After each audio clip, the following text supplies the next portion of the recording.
ദൈവനാമത്തിന് മഹത്വം ഉണ്ടായിരിക്കട്ടെ. കഴിഞ്ഞ ദിവസങ്ങളിൽ ഒരു വാർത്ത കാണുവാൻ ഇടയായി. ആ വാർത്തയെക്കുറിച്ചാണ് ഇന്ന് ഞാൻ നിങ്ങളോട് സംസാരിക്കുവാൻ ആഗ്രഹിക്കുന്നത്. ആ വാർത്തയിൽ പ്രധാനമായും കണ്ട ഒരു കാര്യം, ജില്ലയുടെ വിവിധ ഭാഗങ്ങളിൽ വൻ സാമ്പത്തിക തട്ടിപ്പുകൾ നടത്തിയ pastor Hariprasad TP 45, S Padmanabhan Namboothiri, ജാസ ആർക്ക് റോഡ്, മുളങ്കുഴ നാട്ടകം എന്ന ആളെയാണ് മണർകാട് പോലീസ് അറസ്റ്റ് ചെയ്തത് എന്ന് 2023 മുതൽ ഇയാൾ മുളങ്കുഴ കേന്ദ്രമായി PMI Pentecostal mission of India എന്ന സ്ഥാപനം നടത്തി വരികയായിരുന്നു. ഇക്കാലങ്ങളിൽ പെന്തിക്കോസ് പാസ്റ്റർമാരുടെ തനിനിറങ്ങൾ പുറത്തു വരുന്ന ഒരു കാലഘട്ടങ്ങൾ കൂടിയാണ് നമ്മൾ കടന്നു പോകുന്നത്. ഇന്ന് നമ്മൾ പലരെയും ചിന്തിക്കുമ്പോൾ മനസ്സിലാക്കേണ്ട ഒരു കാര്യം, ചുമ്മാ സുവിശേഷം പറയാനാന്നും പറഞ്ഞിറങ്ങിയിട്ട് മത്തായിയുടെ സുവിശേഷം 28 പറഞ്ഞിരിക്കുന്ന കാര്യങ്ങൾ അതേപടി വിഴുങ്ങുകയും സ്റ്റൈലിൽ പ്രസംഗിക്കുകയും ചെയ്യുന്ന കുറെ പാസ്റ്റർമാർ ഈ കാലത്ത് ഇറങ്ങിയിട്ടുണ്ട്. അതിന്റെ ഫലമായിട്ട് കാശ് പിരിവും ദശാംശം എന്ന് പറയുന്ന സംഭവം അല്ലെ, പഴയ നിയമത്തിൽ പറയുന്ന ദശാംശം എല്ലാവരോടും മേടിക്കുക, അതുകൊണ്ട് ഫുഡ് അടിക്കുക, അതുപോലെ തന്നെ അവർക്കുള്ള സാധനങ്ങൾ മേടിക്കുക, പണക്കാരാകുക എന്ന തന്ത്രങ്ങൾ കൂടി പല കാലങ്ങളായി പെന്തിക്കോസിന്റെ ഒരു സമൂഹം ഇങ്ങനെ പ്രവർത്തിച്ചു കൊണ്ടിരിക്കുന്നു ഇക്കാലങ്ങളിൽ. കാരണം സ്വന്തമായി ജോലിയെടുത്ത് ജീവിക്കാൻ കഴിയാതെ ഫുൾ ടൈം ഗോസ്പൽ എന്ന് പറഞ്ഞുകൊണ്ട് പല ആളുകളെയും ഈ കാലങ്ങളിൽ പറ്റിച്ചുകൊണ്ടിരിക്കുന്ന ഒരു വർഗമായി ഇന്ന് പെന്തിക്കോസ് എന്ന് പറയുന്ന ഒരു ഭാഗം മാറിയിരിക്കുന്നു എന്നൊരു സത്യത്തിലേക്ക് നമ്മൾ കാണുന്ന ഒരു കാഴ്ച തന്നെയാണ്. അപ്പോൾ ഈ ഹരിപ്രസാദ് എന്ന് പറയുന്ന ഈ വ്യക്തിയെ പിടിച്ചു കഴിഞ്ഞാൽ അനേകം വ്യക്തികൾ ഇങ്ങനെ കാശുണ്ടാക്കി ജീവിക്കുന്നുണ്ട്. പ്രത്യേകിച്ചും കോട്ടയത്താണെന്ന് തോന്നുന്നു കൂടുതലും ഈ പ്രവർത്തനങ്ങൾ ഏറി വരുന്നു എന്നുള്ള സത്യം എനിക്ക് മനസ്സിലാക്കാനായിട്ട് സാധിക്കുന്നു.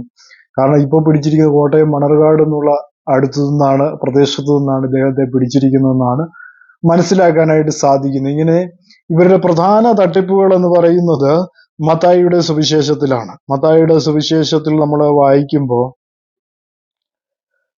മത്തായിയുടെ സുവിശേഷം 28-ാമത്തെ അധ്യായത്തിൽ വരുമ്പോ അവിടെ പറയുന്ന ഒരു കാര്യമാണ് ഇവരെ ഫോക്കസ് ചെയ്യുന്നത്. ഞാൻ നിങ്ങളുടെ അറിവിന് വേണ്ടി ആ ഭാഗം ഒന്ന് വായിക്കാമെന്ന് വെച്ചാണ്.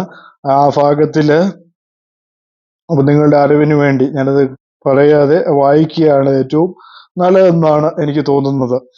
28-ാമത്തെ വാക്യത്തിൽ പറയുന്നു, എന്താണ് 19-ാമത്തെ വാക്യത്തിൽ, ആകയാൽ നിങ്ങൾ പുറപ്പെട്ട പിതാവിന്റെയും പുത്രന്റെയും പരിശുദ്ധാത്മാവിന്റെ നാമത്തിൽ സ്നാനം കഴിപ്പിച്ച് ഞാൻ നിങ്ങളോട് കൽപ്പിച്ചതൊക്കെയും പ്രമാണിപ്പാൻ തക്കവണ്ണം ഉപദേശിച്ചുകൊണ്ട് സകല ജാതികളെ ശിഷ്യന്മാരാക്കുകയും ഞാനോ ലോക അവസാനത്തോളം നിങ്ങളോട് കൂടെ ഇരിക്കുമെന്ന് അരുളി ചെയ്തു.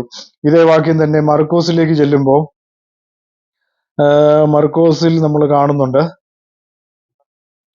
മർക്കോസിന്റെ 16-ാം അധ്യായത്തില്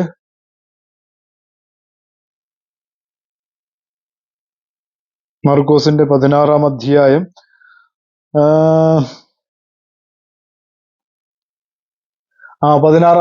16-ാമത്തെ വാക്യത്തിൽ എഴുതിയിരിക്കുകയാണ്, വിശ്വസിക്കുകയും സ്നാനമേൽക്കുകയും ചെയ്യുന്നവൻ രക്ഷിക്കപ്പെടും, വിശ്വസിക്കാത്തവർ ശിക്ഷാവിധിയിൽ അകപ്പെടും. വിശ്വസിക്കുന്നവരാൽ ഈ അടയാളങ്ങൾ നടക്കും. എന്റെ നാമത്തിൽ അവർ ഭൂതങ്ങളെ പുറത്താക്കും, പൊതുഭാഷകളിൽ സംസാരിക്കും, സർപ്പങ്ങളെ പിടിച്ചെടുക്കും, മരണകരമായ യാതൊന്നു കുടിച്ചാലും അവർക്ക് ഹാനി വരികയില്ല, രോഗികളുടെ മേലെ കൈവച്ചാൽ അവർക്ക് സൗഖ്യം വരുമെന്ന് പറഞ്ഞു. അപ്പൊ ഈ വാക്യമൊക്കെ വെച്ചാണ് ഈ സുവിശേഷം പറയാൻ വരുന്നവർ കാണിക്കുന്ന വലിയ നമ്പർ എന്ന് പറയുന്നത്. കാരണം നിങ്ങളുടെ വീടുകളിൽ വന്ന് അവർ വരുന്നത് ഈ നമ്പർ ഉപയോഗിച്ചാണ്. കാരണം ഞങ്ങൾ അഭിഷക്തന്മാരാണ്, പരിശുദ്ധാത്മാവിനാൽ നിറഞ്ഞവരാണ് എന്ന് പറഞ്ഞുകൊണ്ട് ആളെ പറ്റിച്ചുകൊണ്ട് പ്രാർത്ഥനയും നടത്തി പ്രവചനവും നടത്തി അവരുടെ ജീവിതത്തിൽ ഒന്നും നടക്കാതെ അവസാനമുള്ള കാശും കൊടുത്ത് സാമ്പത്തികപരമായ തട്ടിപ്പുകളും നടത്തി ഇതുപോലെ പല കാര്യങ്ങളും ചെയ്ത് നിങ്ങളെ കാലങ്ങളായി പറ്റിക്കുകയും ചെയ്തുകൊണ്ടിരിക്കുകയാണ് ഈ പറയുന്ന ഈ കള്ള പാസ്റ്റർമാരെന്ന് പറയുന്ന ആൾക്കാർ. കാരണം വെറുതെ വന്ന് കാശ് മേടിക്കുകയാണ്. കാരണം അപ്പോസ്തലനായ പൗലോസ് ദൈവവചനത്തിൽ പറയുന്നു, അദ്ദേഹം കൂടാരപ്പണിയെടുത്താണ് ജീവിതം മുന്നോട്ട് കൊണ്ടുപോയെന്ന്. ഇവർക്കൊക്കെ എന്താണ്, ജോലി ചെയ്താൽ എന്താണ്, ഈ ഫുൾ ടൈം ഗോസ്പൽ എന്ന് ചെയ്യുവാൻ ഇവരോട് ആര് പറഞ്ഞു? ഇവർ കാശ് മേടിക്കാനായി ഓരോ വീടുകളിലും ചെന്ന് പ്രാർത്ഥനകൾ നടത്തുക, സുവിശേഷ യോഗങ്ങൾ നടത്തുക, ഇങ്ങനെ നടത്തി കാശുകൾ അവരുടെ പോക്കറ്റിലായി കഴിയുമ്പോൾ, പണക്കാരായി കഴിയുമ്പോൾ പിന്നെ ആ ആളുകളെ തിരിഞ്ഞു പോലും നോക്കാറില്ല. അവരുടെ അവസ്ഥ ഭയങ്കര ഭേദകമായി ഇന്ന് കാണുവാൻ ഇടയാകുന്നുണ്ട് പല പല ഏരിയകളിലായി. ഇങ്ങനെയുള്ള ദൈവദാസന്മാരെന്ന് പറയുന്നവരെ സൂക്ഷിക്കണമെന്ന് ഈ കാലങ്ങളിൽ ഞാൻ നിങ്ങളോട് ഓർപ്പിക്കുകയാണ്. കാരണം ഈ ചെറിയ ബൈബിളിലെ ചില വാക്യങ്ങളും കണ്ടുപിടിച്ച് കുറെ അന്യഭാഷ എന്ന് പറഞ്ഞുകൊണ്ട് എന്തൊക്കെയോ വായിൽ കൊറുക്കാത്ത ചില ഭാഷകൾ ഉപയോഗിച്ചുകൊണ്ട് വീടുകളിൽ വന്ന് പ്രവചിക്കുക, വീടുകളിൽ വന്ന് പ്രാർത്ഥിക്കുക എന്ന് പറഞ്ഞുകൊണ്ട് വീടുകളിലെ കാശുകൾ തട്ടിക്കൊണ്ടുപോകുന്ന ഇങ്ങനെയുള്ളവരെ സൂക്ഷിക്കണമെന്ന് ഈ കാലത്തിൽ ഞാൻ ഓർപ്പിക്കുകയാണ് നിങ്ങളോട്. കാരണം ഏത് വിധേനയും നിങ്ങൾ പറ്റിക്കപ്പെടാം എന്നുള്ള കാര്യം മറന്നു പോകരുത്. കാരണം നിങ്ങളുടെ മുമ്പിൽ ഒരു ദൈവവചനമുണ്ട്, നിങ്ങൾക്ക് പഠിക്കാം, നിങ്ങൾക്ക് അത് വായിച്ച് മനസ്സിലാക്കാം. ഈ കള്ളപ്രവാചകന്മാരെയും കള്ളാപ്പോസ്തലന്മാരെയും തിരിച്ചറിയാമെന്നുള്ള കാര്യം നിങ്ങൾ മറന്നു പോകരുത്. ഞാനിത് പറയുന്നത് എന്താണ്? നിങ്ങളുടെ അറിവിന് വേണ്ടി, നിങ്ങളുടെ ഓർമ്മയ്ക്ക് വേണ്ടി മാത്രമാണ് ഇത് ഞാൻ പറയുന്നത്. ഇപ്പോഴത്തെ സുവിശേഷകരുടെ ഒരു പ്രത്യേകതയുണ്ട്. ഈ പറയുന്ന വാഗ്ദത്തമെല്ലാം ഞങ്ങൾക്കുള്ളതാണ്. നിങ്ങൾ തെരഞ്ഞെടുക്കപ്പെട്ടവരാണോ? നിങ്ങൾ ദൈവത്തിന് വേണ്ടി തെരഞ്ഞെടുക്കപ്പെട്ടവരാണോ? ഒരു പനി പോലും മാറ്റുവാനുള്ള കഴിവില്ലാത്തവരാണ് ഇവർ. ഇവർക്കൊരു പനി മാറ്റാൻ പോലുമുള്ള കഴിവില്ല. അങ്ങനെയുള്ളവരാണ് സ്റ്റേജിൽ വന്ന് ഞാൻ അത്ഭുതം ചെയ്യുന്നു, രോഗശാന്തി വരുത്തുന്നു, മുഴ മാറുന്നു, ക്യാൻസർ മാറുന്നു എന്ന് പറയുന്ന ഒരു മൂക്കിപ്പനി പോലും, മൂക്കള വരുന്നത് പോലും നിർത്താൻ കഴിവില്ലാത്തവർ.